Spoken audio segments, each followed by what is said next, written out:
Today we will do chapter number 4, Cost of Capital from book Financial Management. Firstly, we will discuss about meaning. Cost of capital refers to the rate at which a company borrow or finance its capital structure. It means that a company have to borrow some amount from some other persons or some other institution, which is known as capital structure. Okay. It is donated by K. Capital, cost of capital. Cost of capital is donated by K. Means capital structure is donated by K. The four major sources of capitals are. There are four main sources of capital from where a company can borrow their finance. The four major sources of capitals are debenture, which is denoted by K, D, equity, KE, preferential capital, which is denoted by KP, retained earning, which is denoted by KR. Cost of capital means debenture, preference, equity, retained earnings. Now, debenture. In debenture, there are of two types, redeemable and irredeemable. Now, I can discuss it. Redeemable debt or irredeemable debt. Redeemable debt is calculated through two methods. Means before tax and after tax we can calculate redeemable debt. Here you can see that debenture is calculated by irredeemable and redeemable. If question give information about the debt are redeemable or not irredeemable, then we can follow next procedure, that before tax and after tax. If some information related to tax is given, then we follow this formula. If there is no information related to tax, then we follow this formula.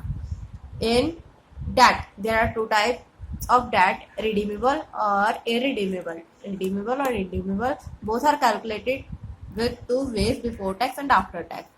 Before tax and after tax. The difference between the formula is only that about one step. 1 minus t means 1 minus tax is included and it consists in after tax, which is not present in before tax. In before tax, we can calculate that cost of debt or cost of debenture like interest, rate of interest upon net proceeds into 100. I upon NP into 100. I is interest rate, NP is net proceed, and T is tax. I bracket 1 minus T means tax into 100 upon NP. Now the question is that how to calculate NP. NP is calculated by face value plus premium minus discount minus floating cost minus expense. All the amount which is treated as a gain are added in net proceed. All the expense and the outflow of money are subtracted from face value. Okay.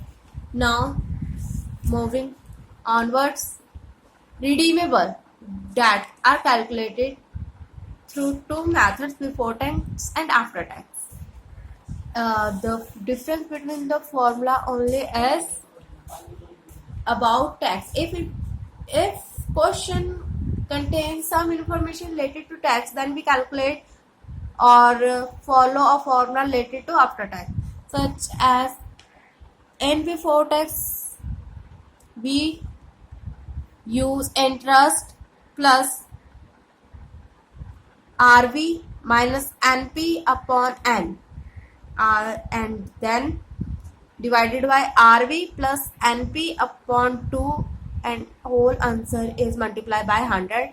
If and when we multiply the answer or any amount with 100, it means that the answer which we obtain is in percentage. Okay. Now the formula related to after tax is I 1 minus T plus RV minus NP upon N and divided by RV plus NP upon 2 into 100. Okay.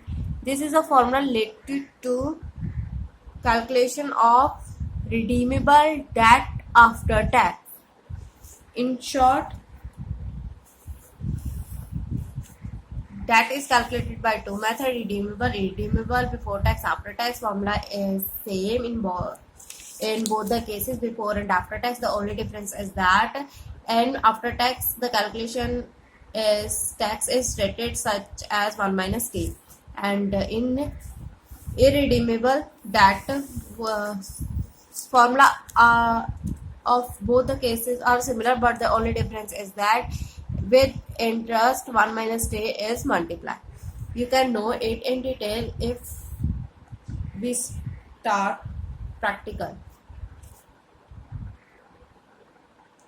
How to calculate cost of preference share? Cost of preference share is also calculated by through two methods: irredeemable and redeemable preference share.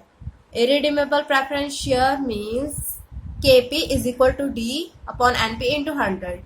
Here D is dividend. On preference share, shareholder gain dividend instead of interest. So dividend upon net proceeds. Net proceeds are already know in previous formula and multiply by 100. If we multiply or when we multiply any amount with 100, then we get answer in percentage. Redeemable preference share formula is similar to debt or debenture. The only difference is that in place of D, in place of interest we use in I here in debt, but in preference share we use D, debenture. We can also write this formula like KP is equal to D plus RV minus NP upon N, then RV plus NP upon 2 multiply 100.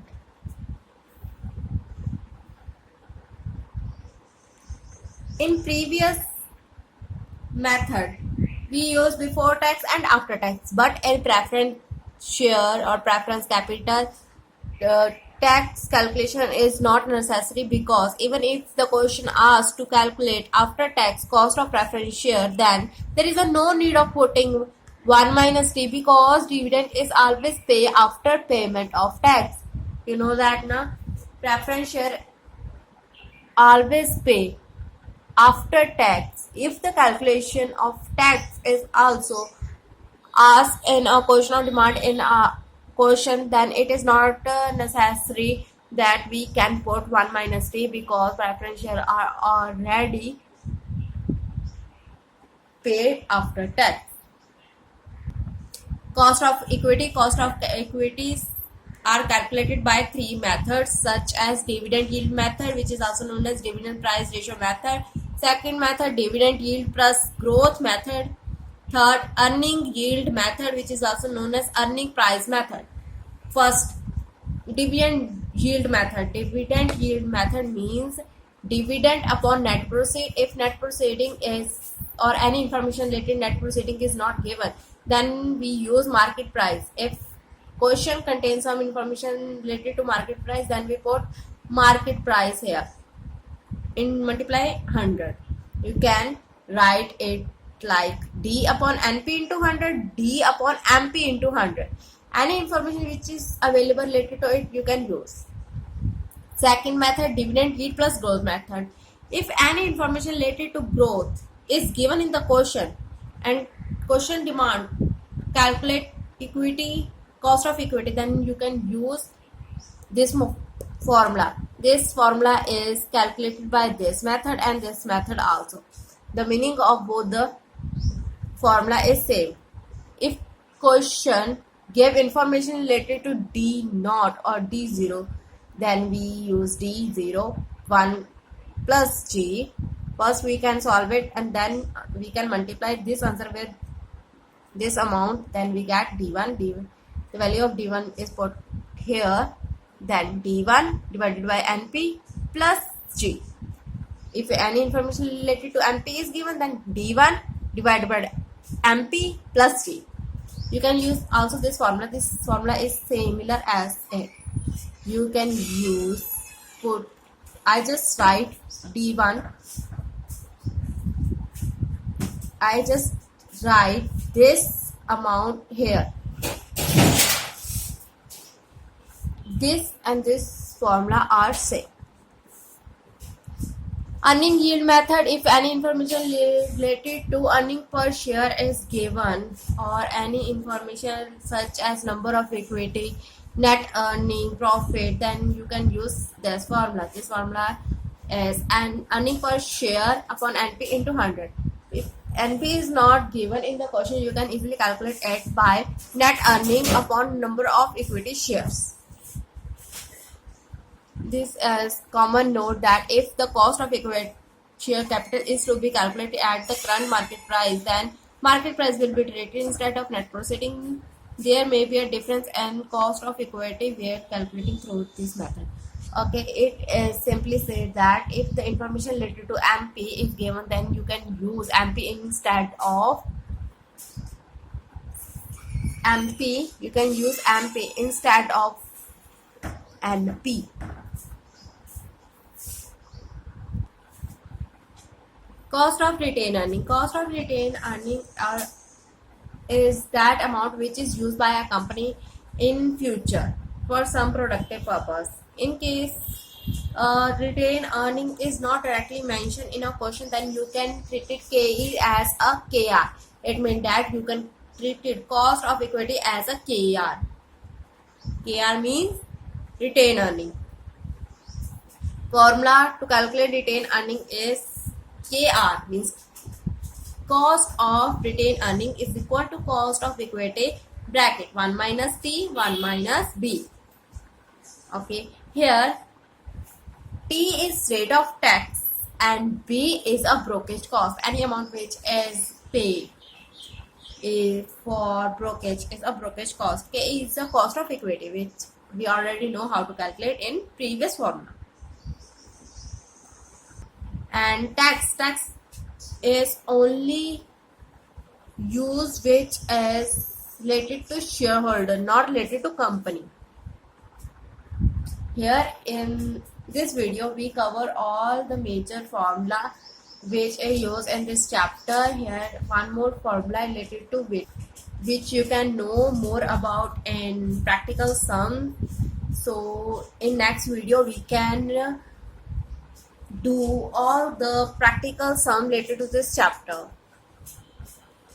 Now you can know about its definition. What is weightage average cost of capital? It is the average cost of various sources of finance capital structure. It means that in this method you can treat all the cost of capitals and calculate its average, such as summation of XW upon W. The weightage to the different source of capital may be given either on the basis of book value or on the basis of market value of the structure. If we calculate it, weighted average cost of capital at a market price, then the retained earning is 0 because human resource does not contain any market value. While calculating weighted average, okay, it is same.